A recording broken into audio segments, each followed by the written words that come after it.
اچھا ایک اور میں دلچسپ بات بتاؤں کہ معروف ہے والد گرامی کے حوالے سے کہ والد گرامی بہت مشہور تیراک تھے اور گھڑ سوار تھے. دلچسپ باتوں سے مجھے یاد آ گئی، ابو کو جوڈو کراٹے گیم ہوا کرتی تھی، اس کا بڑا شوق ہوا کرتا تھا کہ میرے بیٹے کہتے ہیں یار یہ آپ 10-12 دن سے بیٹے جا رہے ہو، کیا سیکھتے ہو؟ ہم نے والد گرامی کے سامنے میں ابتسام بھائی کھڑے ہو گئے اپنے جوڈو کراٹے کے انداز میں، تو ہم نے لڑائی کرنی شروع کی. میں نے ابتسام بھائی کو ایک ٹانگ ماری، 2 ٹانگیں ماری. ابو بڑا خوشی سے یعنی دیکھ رہے والد محترم کے ساتھ مجھے، ہشام کو اور چھوٹی ہمشیرہ کو اور میری والدہ محترمہ کو بابا شہید کے ساتھ عراق کے سفر کا موقع ملا. یہ وہ سفر تھا جس کی تقریر بہت زیادہ معروف ہے، مقبول بھی. اہل حدیثوں میں میرا خیال ہے کوئی شخص کم ہی ہے جس نے وہ تقریر، چاہے وہ عربی میں ہے، جس نے وہ تقریر نہ سنی ہو. صدام حسین کی پارلیمنٹ کی وہ تقریر تھی. میں اس سفر میں والد محترم کے ہمراہ تھا عربی کے. ضیاء الحق کے خلاف کسی نے اگر ملک میں اگر کسی ایشو پہ اگر اختلاف ہوا ہے، ببانگے دہل اور ڈنکے کی چوٹ کے سے اختلاف کیا ہے تو وہ دلائل کے ساتھ سرعام کیا ہے. اور آج تو کوئی اس بات کی سوچ بھی نہیں سکتا، تصور بھی نہیں کر سکتا. مجھے آج بھی یاد ہے جب راول پنڈی میں بابا شہید نے جلسہ کیا تو لیاقت باغ پہ، تو اخباروں کی سپر لیڈ تھی تیرے گھر کے سامنے گھر لے لیا میں نے. ایک اور میں دلچسپ بات بتاؤں کہ معروف ہے والد گرامی کے حوالے سے کہ والد گرامی بہت مشہور تیراک تھے اور گھڑ سوار تھے. مجھے یاد آیا کہ ہم چھوٹے تھے، ظاہری بات ہے میں 5th کلاس میں بھی پروموٹ ہوا تھا جب والد گرامی کا حادثہ ہو گیا. ہمارے اپنے ذاتی گھوڑے ہوا کرتے تھے. ریس کورس پارک تو بعد میں بنا، یہ ریس کورس کلب ہوا کرتا تھا. جو شوقین تھے گھڑ سواری کے لوگ، ان کے وہاں پہ گھوڑے، مجھے یاد ہے میں اور ابتسام بھائی اور ہشام بھائی جو مجھ سے بھی چھوٹے ہوا کرتے تھے، ہم تینوں بھائی گھڑ سواری جو ہے وہ والد گرامی کے ساتھ جایا کرتے تھے. اس مشغلے کو بھی میں نے ایک خاص حد تک جاری رکھنے کی کوشش کی. والد گرامی کے بعد بھی ہم اس کو کنٹینیو ہم نے کیا، بلکہ میں نے پھر اپنا ذاتی گھوڑا بھی کوئی 10-12 سال پہلے خریدا، جاری رکھا. لیکن وہ نجی مصروفیات کی وجہ سے، کاروباری اور جماعتی مصروفیات کی وجہ سے اس کو پھر اب میں جاری نہیں رکھ سکا. لیکن ایک گھڑ سواری بھی ایک میرے پسندیدہ مشغلوں میں سے مشغلہ رہا ہے. بڑا میں اچھا اللہ کے فضل و کرم سے گھڑ سوار ہوں. تیراکی ہم اسکول لیول پہ بھی کرتے رہے ہیں. ابو کی تیراکی بھی بڑی معروف ہے، بلکہ ابو کا تو ایک واقعہ بھی بڑا معروف ہے کہ جیلم جاتے ہوئے ڈرائیور کی آنکھ لگ وہ حادثہ نہر میں وہ اللہ کے فضل و کرم سے وہ دریائے جیلم تھا. آپ تیراکی کر کے وہ باہر آ گئے، بلکہ اس کا پھر اس وقت کی گورنمنٹ نے آپ کے خلاف مقدمے بازی بھی کرنے کی کوشش کی، اس بات کو استعمال کرنے کی اپنے حق میں کوشش کی کہ وہ جو ڈرائیور تھا اس حادثے میں وہ ہلاک ہو گیا تھا. کہ وہ اس طرح کا انہوں نے کیس جو جس طرح حکومتیں بنایا کرتی ہیں. تو الحمدللہ ابو بھی بڑے اچھے تیراک بھی تھے، گھڑ سوار بھی تھے. تو اسی طرح وہ وراثتی طور پہ کہہ لیں یا وہ ہمارے اندر بھی پھر وہ بات آئی اللہ کے فضل و کرم سے. اور پھر ایک اور دلچسپ باتوں سے مجھے یاد آ گئی، ابو کو جوڈو کراٹے گیم ہوا کرتی تھی، اس کا بڑا شوق ہوا کرتا تھا کہ میرے بیٹے بھی جوڈو کراٹے میں سیکھیں. اور اس کو ہمیں والد محترم مجھے اور ابتسام کو جوڈو کراٹے کلب ہوا کرتا تھا گارڈن ٹاؤن میں. وہاں خود اپنے ساتھ بٹھا کے لے گئے، ہمارا وہاں پہ ایڈمیشن کروایا. کوئی 10-12-15 دن کے بعد گھر میں والد محترم نے پوچھا کہ یار کیا سیکھ کے آتے ہو، ذرا مجھے دکھاؤ. میں آپ کو یہاں پہ یہ بات بھی بتلاتا چلوں کہ میں اپنے والد کا 8 بہن بھائیوں میں سے، ہم 8 بہن بھائی ہیں، ان میں سے محبوب ترین بچہ ہوا کرتا تھا، پسندیدہ بچہ. لاڈ پیار بھی میرے سے ان کا بہت زیادہ. آپ کا انداز خطابت بھی ان کے ساتھ بہت ملتا ہے اور آپ کی شکل بھی ماشاءاللہ ان کے ساتھ بہت ملتی ہے. تو وہ میں آپ کو بتا رہا تھا کہ وہ کہتے ہیں یار یہ آپ 10-12 دن سے بیٹے جا رہے ہو، کیا سیکھتے ہو؟ ہم نے والد گرامی کے سامنے میں ابتسام بھائی کھڑے ہو گئے اپنے جوڈو کراٹے کے انداز میں، تو ہم نے لڑائی کرنی شروع کی. میں نے ابتسام بھائی کو ایک ٹانگ ماری، 2 ٹانگیں ماری. ابو بڑا خوشی سے یعنی دیکھ رہے تھے معاملے کو. جب ابتسام بھائی کی باری آئی کہ اب ان کا حملہ کرنے کی باری، ابو نے کہا کہ بس کھیل ختم ہو گیا، میں نے دیکھ لیا اب کیا کھیل.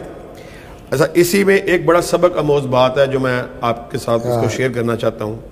ایک دن ابو ہمیں لینے آ گئے کلب سے، چھٹی کا ٹائم تھا. اس وقت جوڈو کراٹے کا ایک اصول تھا کہ جب آپ کلب سے رخصت ہوتے ہیں، جب چھٹی ہوتی ہے، آپ ہلکا سا رکوع کے بل جھکتے ہیں. وہ ایک ان کے لفظ ہوتے ہیں مخصوص ہے، وہ کہہ کے آپ نے ہلکا جھکنا ہوتا ہے. والد گرامی نے دیکھا کہ یہ یعنی جب ہم گاڑی میں بیٹھے تھے، ابو نے ہم سے پوچھا بیٹا یہ آپ نے اسی طرح یہ کیا حرکت آپ نے کی ہے؟ ہم نے بتایا کہ یہ تو ہم پہلے دن سے اس طرح ہی جس طرح انہوں نے ہمیں سکھایا ہے، جو ان کے اس کے آداب ہیں کھیل کے، داخل ہوتے وقت بھی نکلتے وقت بھی ہمیں اس طرح کرنا ہے. تو والد گرامی بڑا سخت ناراض ہوئے. میں نے کہا بیٹا انسان جو ہے وہ انسان کے سامنے نہیں جھک سکتا. انسان کو اللہ نے پیدا کیا ہے، اپنے سامنے جھکانے کے لیے.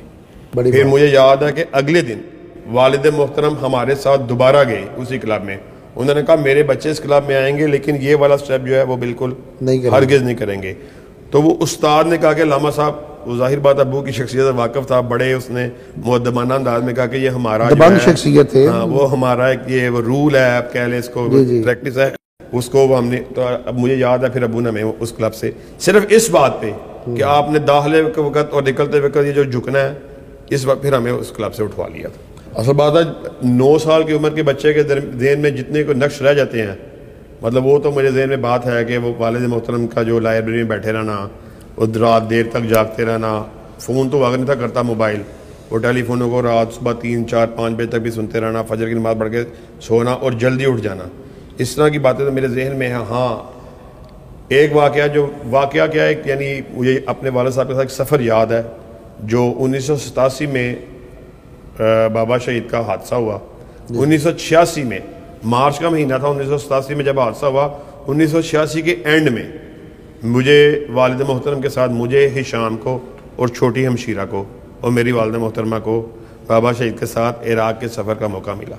یہ وہ سفر تھا جس کی تقریر بہت زیادہ معروف ہے, مقبول بھی اہل حدیثوں میں. میرا خیال ہے کوئی شخص کم ہی ہے جس نے وہ تقریر, چاہے وہ عربی میں ہے, جس نے وہ تقریر نہ سنی ہو. صدام حسین کی پارلیمنٹ کی وہ تقریر تھی. میں اس سفر میں والد محترم کے ہمراہ تھا. مجھے وہ یاد ابھی بھی پورا سفر میرے ذہن میں نقش ہے کہ کس طرح ہم عراق گئے, کس طرح ہمیں ویلکم کیا گیا, کس طرح ہمیں وہاں پہ پروٹوکول. مجھے یاد ہے کہ صدام حسین نے کس طرح ہمیں اپنے گھر میں مدعو کیا, اپنے محل کو وزٹ کروایا, اور کس طرح آگے پیچھے ایک بات. ظاہرہ صدام کو اس وقت طوطی بولتا تھا, جی بالکل, وہ اس وقت کے اس دور کے مؤثر ترین دنیا کے افراد میں سے, حکمرانوں میں سے تھا. ابھی وہ اسی سفر میں ہی پھر اس نے والد محترم کو پارلیمنٹ سے خطاب کی دعوت دی. پھر آپ جب تقریر کر کے آئے, مجھے آج بھی یاد ہے جو بات بتلانا مقصود تھی کہ ہم ہوٹل کے کمرے میں بیٹھے ہوئے تھے, والد محترم تشریف لائے. انہوں نے کہا بیٹا دیکھا آپ نے یہ ساری جو عزتیں ہیں, یہ جو ساری اللہ رب العزت کی طرف سے یہ جو نوازشیں ہیں, یہ کس وجہ سے ہیں. ہم چھوٹے تھے, ہم نے ظاہری بات ہے اس بات کو پوچھا کہ جی کیا اس کی کیا. انہوں نے کہا یہ ساری جو یہ رحمتیں ہیں اور یہ جو ساری عزتیں ہیں کہ آج وقت کے بادشاہ اللہ کے فضل و کرم سے ہمارے ساتھ اٹھنا بیٹھنا اپنے لیے باعث فخر سمجھتے ہیں.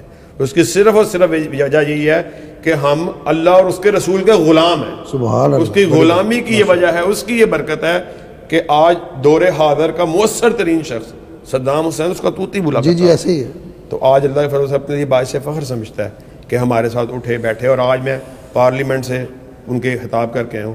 پھر اسی سفر میں ہم بابا شہید کے ساتھ انگلینڈ بھی گئے, اسی سفر میں پھر ہم سعودیہ عرب بھی گئے. ضیاء الحق کے خلاف کسی نے اگر ملک میں اگر کسی ایشو پہ اگر اختلاف ہوا ہے, ببانگے دہل اور ڈنکے کی چوٹ کسی نے اختلاف کیا ہے, تو وہ دلائل کے ساتھ, دلائل کے ساتھ سرعام کیا ہے. اور آج تو کوئی بات کی سوچ بھی نہیں سکتا, تصور بھی نہیں کر سکتا. جی آج تو اپوزیشنوں کا بے شمار ہم دیکھتے ہیں, ایک وہ جھرمٹ ہے اور بے شمار پارٹی ہیں.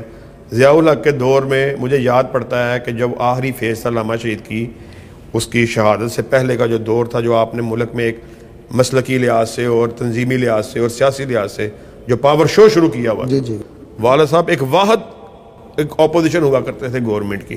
مجھے آج بھی یاد ہے جب راول پنڈی میں بابا شہید نے جلسہ کیا تو لیاقت باغ میں, تو اخباروں کی سپر لیڈ تھی, تیرے گھر کے سامنے گھر لے لیا میں نے. تو اللہ کے فضل و کرم سے جو کمی ہے وہ آج ہم دیکھتے ہیں کہ وہ آج ہمیں دیکھتے ہیں اللہ کے فضل و کرم سے. یہ اللہ کی طرف سے ہمارے پاس خاص عنایت رہی, اپنے بچوں کو اپنے اولاد کو دیتے اللہ کے اسی مشن پہ